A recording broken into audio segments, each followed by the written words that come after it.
الله من الشيطان الرجيم. بسم الله الرحمن الرحيم. لله ما في السماوات وما في الأرض، وإن تبدوا ما في أنفسكم أو تخفوه يحاسبكم به الله، فيغفر لمن يشاء ويعذب من يشاء، والله على كل شيء قدير. آمن الرسول بما أنزل إليه من ربه والمؤمنون كل آمن بالله وملائكته وكتبه ورسله لا نفرق بين أحد من رسله، وقالوا سمعنا وأطعنا غفرانك ربنا وإليك المصير. لا يكلف الله نفسا إلا وسعها، لها ما كسبت وعليها ما اكتسبت. ربنا لا تؤاخذنا إن نسينا أو أخطأنا، ربنا ولا تحمل علينا إصرا كما حملته على الذين من قبلنا، ربنا ولا تحملنا ما لا طاقة لنا به، واعف عنا واغفر لنا وارحمنا، واعف عنا واغفر لنا وارحمنا، أنت مولانا فانصرنا على القوم الكافرين. سبحان ربك رب العزة عما يصفون، وسلام على المرسلين، والحمد لله رب العالمين. جزاك الله خيرا جزاء. زما دسترګو کې دی جهان دی نور سنشتا، باران دی او باران دی او باران دی نور سنشتا. درویشه چې دا دوا جهان دواړه پر روخان دي، درویشه چې دا دوا جهان دواړه پر روخان دي. قرآن دی او قرآن دی او قرآن دی نور سنشتا. له ډاکټر صاحب احمد ولی مومن نړۍ مننه. کوري ودان زموږ نننۍ راټولېدنه د لاس لیکچرلي تر عنوان لاندې او یا هم زموږ د درسي بهیرونو د وروستۍ ورځې په عنوان ده. نو په نننۍ راټولېدنه کې موږ بهتره وګڼله تر څو دغه ورځ د یو لړ ساده مراسمو په ډول ولمانځو. په دغه مراسمو کې موږ ځینې برخې له ځانه سره لرو، چون دغه راټولېدنه یو څه تفریحي بڼه لري. په دې کې به ویناوې وجود ولري، شعري دوکلمې به وي، ځینې نور فعالیتونه به اجرا کیږي او ځینې شوخۍ چې ادبي بڼه به ولري. ورله مخه له قدرمنو استادانو بښنه غواړو او له استادانو او ټولو ګډونوالو هیله ده تر څو یو ښه ساعت را سره مله واوسي. چون ممتاز صاحب وایي کیدای شي خدای مې وبخي په دغه عبادت، کیدای شي خدای مې وبخي په دغه عبادت، یو ښه ساعت درګورم صنم او بیا ځم. نو په د راټولېدنې په دې برخه کې د پیل د وینا لپاره د پوهنځي رئیس پوهنیار ډاکټر صاحب عبدالله قادري صمیمانه هیله کېږي تر څو تر دریځه راشي او خپله عالمانه وینا له موږ سره شریکه کړي. د طب پوهنځي رئیس ښاغلی عبدالله ونصلي على رسوله الكريم. اما بعد فاعوذ بالله من الشیطان الرجیم. بسم الله الرحمن الرحیم. د ټولو محترمو استادانو په اجازه واقعا نن رښتیا چې ډېر د ویاړ او د خوښۍ ځای ده چې زموږ د لاس نیالګي چې تر شپږ کلنې دورې وروسته یو داسې ځای ته رارسېږي چې دوی نوره ډېر په کم وخت کې د سټاج د دورې څخه وروسته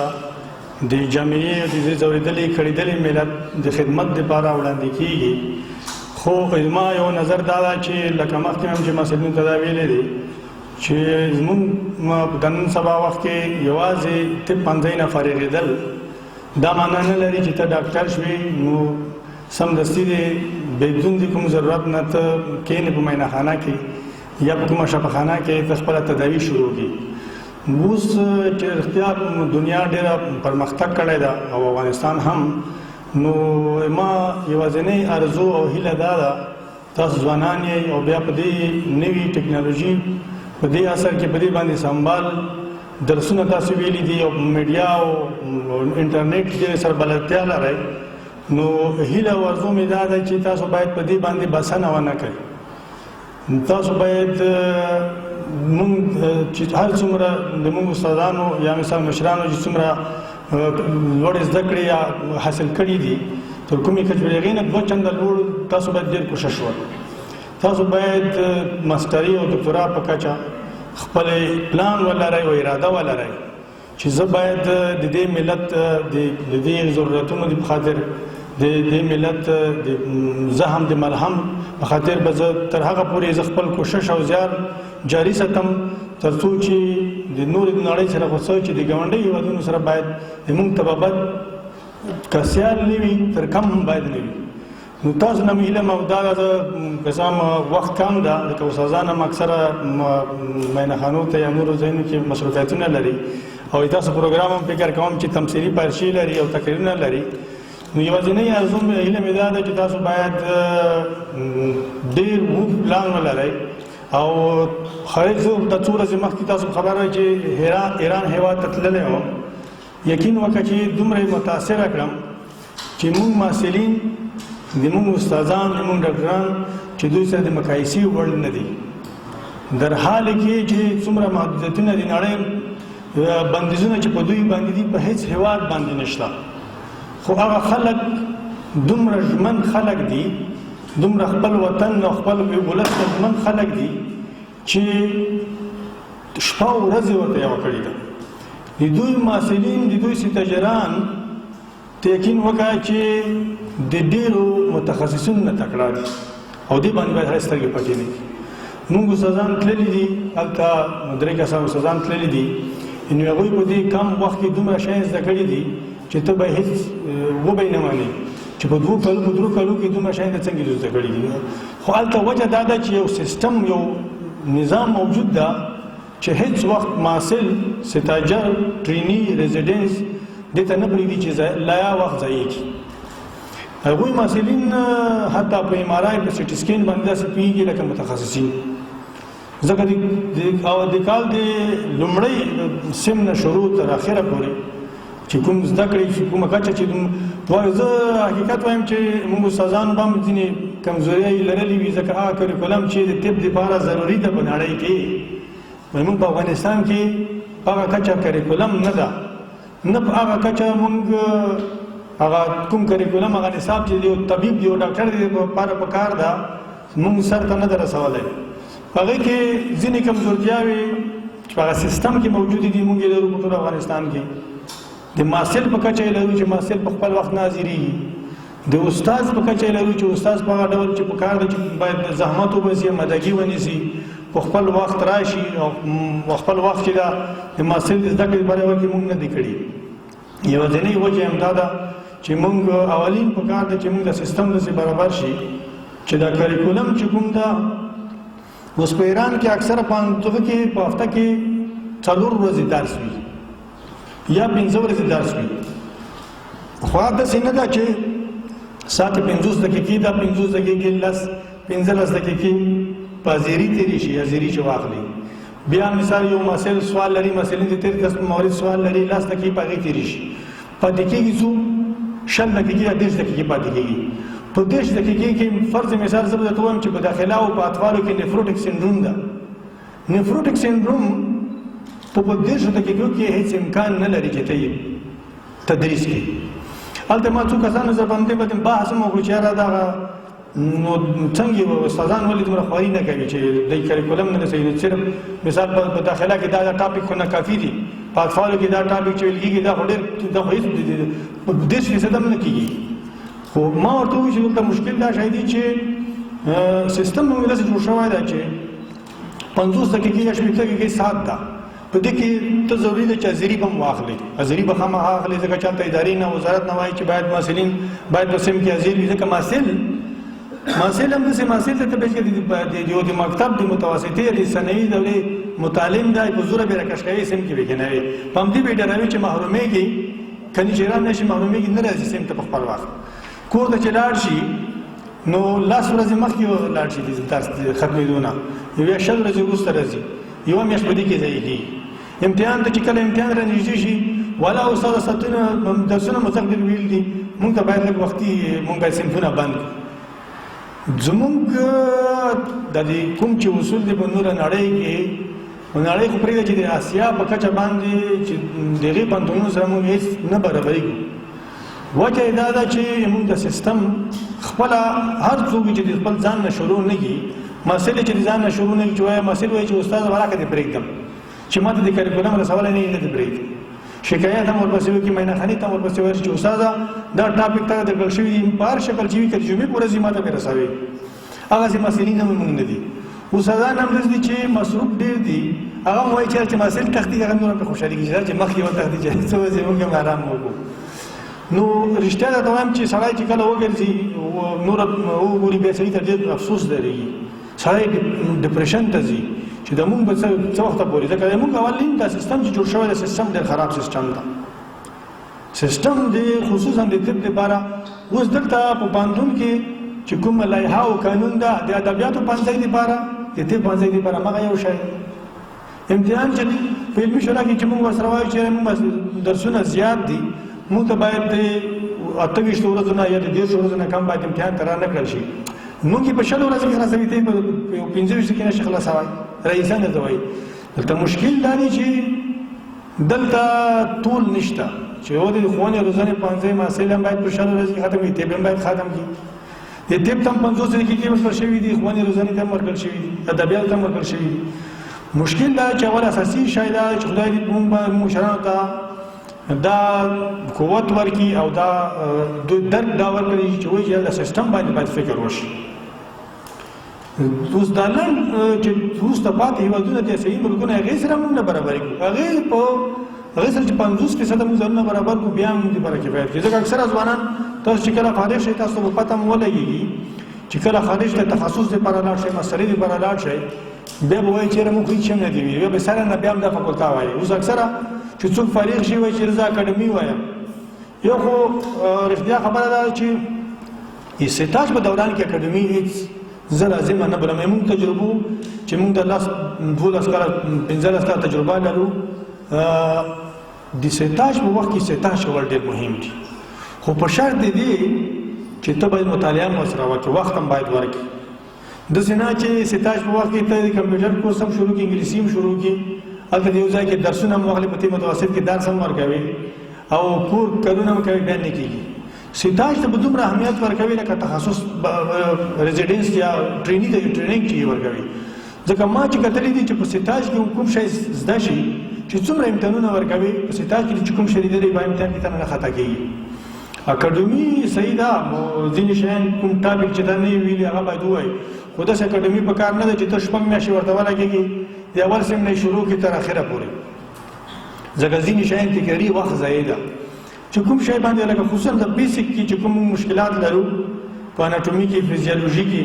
بیوشیمي کې یا مثلا مایکروبیولوژي کې یا داسې چې مثلا هغه میکانیزمونه دي چې هغه ته باید په هغې باندې ته پوه شئ لکه اوس د ډاکټر نجیب چې ګورې اکثره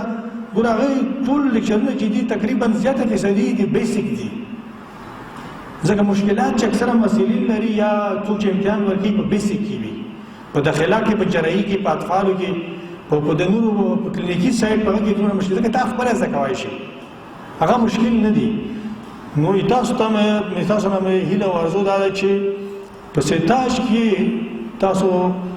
سټاج ته وخت ورکړئ استاد رواني صحیح شپانه کې یو استاد پسې چې یو چې دا 2-3 میاشتې یو استاد ته ورکړي یو مضمون ته ورکړي 3 میاشتې ځکه تاسو تقریبا فکر کوم 13 میاشتې سټاژ ده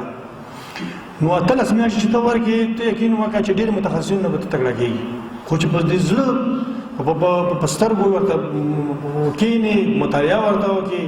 او په زړه پورې دا وتړي چې زه دا شی زده کوم د کوم ډپارټمنټ کې چې ما سټاژ ده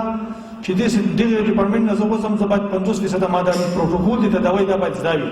د انویسټیګیشن پروتوکول باید ما زده وي او دا زده کېږي هېڅ مشکل هم نه ده ځکه ماشاءالله د اوس چې کومې دورې فارغېږي دا خو ډېر ډېر لایق با استعداده او فارغ محصلین دي ښه مطالعه لرئ انټرنیټ ته لاسرسی لرئ ویډیوګانو ته لاسرسی لرئ نو ښه خبره دا ده چې باید سټاژ باید صحیح وکړئ هغې نه بعد ته امتحان ورکوه بیا همدغه ورځ سره نه کوې چې تا هېڅ مشکل هم تا ته نه جوړېږي باقي تاسو وخت نور نه نیسم استادان هم دلته کیدای شي بیړې وي مینه خانو ته او تاسو دغه برنامه مو اوږده ده فکر کوم کوشش وکړئ چې زر خلاصه کړئ تاسو نو په اخر کې مې هیله او ارزو ده چې تاسو راتلونکي کې د افغانستان د ځورېدلي کېدل ملت لپاره ملهم او پټۍ وګرځئ او د وطن خدمتګار وګرځئ وما علینا البلاغ د زندګۍ چې چاته نشي ورکولی سکون د زندګۍ چې چاته نشي ورکولی دردونه دې څوک نه پیدا کوي د چا په ژوند کې د محترم رئیس صاحب څخه یوه نړۍ مننه کورې ودان چې یوه هیله بښونکې وینا یې وکړله واقعا رئیس محترم او په ټوله کې زموږ د پوهنځي استادانو څخه ډېره زیاته مننه کوو چې په تېر شپږ کلین مسیر کې زموږ تاسو سره ډېرې دوستانه او صمیمي اړیکې درلودلې او همیشه یې موږ هڅولي یو چې تر څو خپل درسونه په سمه توګه تعقیب کړو ډېره زیاته مننه ورڅخه کوو اوس هم د پروګرام په دې برخه کې د ماسټرانو په نمایندګۍ باندې ډاکټر صاحب نجیب الله تسکین ته بلنه ورکوو تر څو د دریځ مخې ته تشریف راوړي او د ماسټرانو په نمایندګۍ باندې خپله وینا د تالار ګډونوالو ته وړاندې کړي د طب پوهنځي محترم رئیس صاحب محترم معاون صاحب ټول محترم استادانو او ګرانو ټولګیوالو ته سلامونه او احترامات وړاندې کوم خوښ یو چې نن ورځ په داسې یو د خوښۍ او د ویاړ په پروګرام کې دغه ورځ موږ له خپلو محترمو استادانو او ټولګیوالو سره یو ځای لمانځو هر انسان د دې لپاره چې یو غوره شخصیت جوړ شي او یو بریالی انسان اوسیږي په خپل ژوند کې دا د هر انسان یو فطري غوښتنه ده او د دې غوښتنې د ترلاسه کولو لپاره د عصر موافق ځینې معیارونو ته اړتیا ده چې باید هر انسان یې په ځان کې ولري یا یې وروزي یو له دغو معیارونو څخه چې د انسان د ژوند او شخصیت د ودې لپاره اړین دي هغه هم په اوس عصر کې د لوړو زده کړو ترسره کول دي چې د لوړو زده کړو په دغو زده کړو ترسره کولو کې یا د دغو لوړو زده کړو ترلاسه کولو لپاره استادان دي چې د خپل علم او پوهې په رڼا کې محصلینو ته لار روښانوي او یا د خپل علم او پوهې په رڼا سره محصلینو ته د مخکې تګ زمینه برابروي زما په ګډون دغه ځوانان چې په نږدې راتلونکي کې د خپلو لوړو زده کړو یو پړاو بشپړ کوي دا د محترمو استادانو د څو کلونو هڅو زحمتونو او مهربانیو ثمره ده ټول هغه استادان چې موږ ته یې روزنه راکړې ده او زموږ لپاره یې خپل وخت ضایع کړی موږ سره یې هڅې کړې دي دا استادان نه یوازې زموږ لپاره په مسلکي زده کړو کې بلکې د مسلکي زده کړو ترڅنګ د ژوند کولو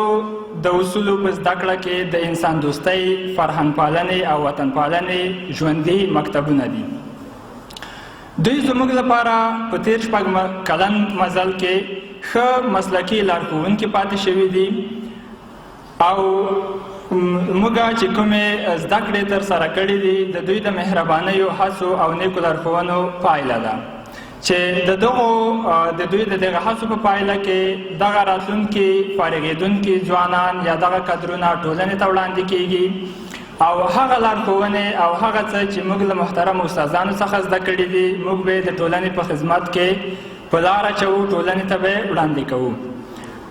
زه د شیخ زاید پوهنتون د طب پوهنځي د 22مې دورې د ټولو فارغو زده کړیالانو په نمایندګي د شیخ زاید پوهنتون د طب پوهنځي له محترم رئیس صاحب څخه ټولو محترمو استادانو او اداري کارکوونکو څخه نړۍ مننه کوم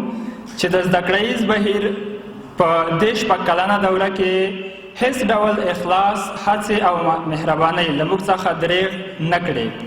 او د خپلو مسلکي او ټولنیزو لارښوونو پر مټ یې د علم د سفر د دغو لارویانو کاروان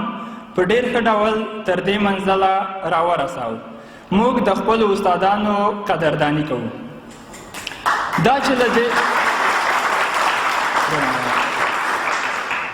دې شپږ کلنې دورې فراغت د دې ستړي کوونکي او اوږد مزل پای نه ده او لا به مخکې ځو،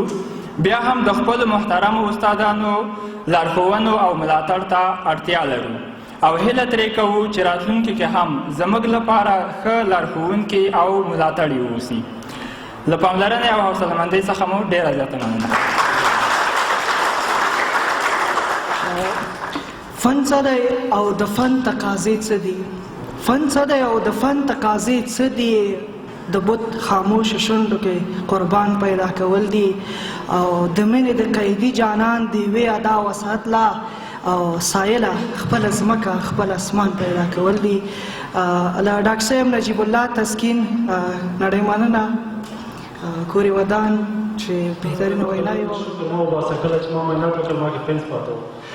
بل څه کې ورته وایي شکر مو وباسه ما چې کله معاینات وکړل ما کې ګاز پاته و. په دې وخت کې چې کوم ډاکټر عملیات کوي دروازه خلاص کړو چې ما خولۍ مې ونه لیده.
Zaki?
Thank you.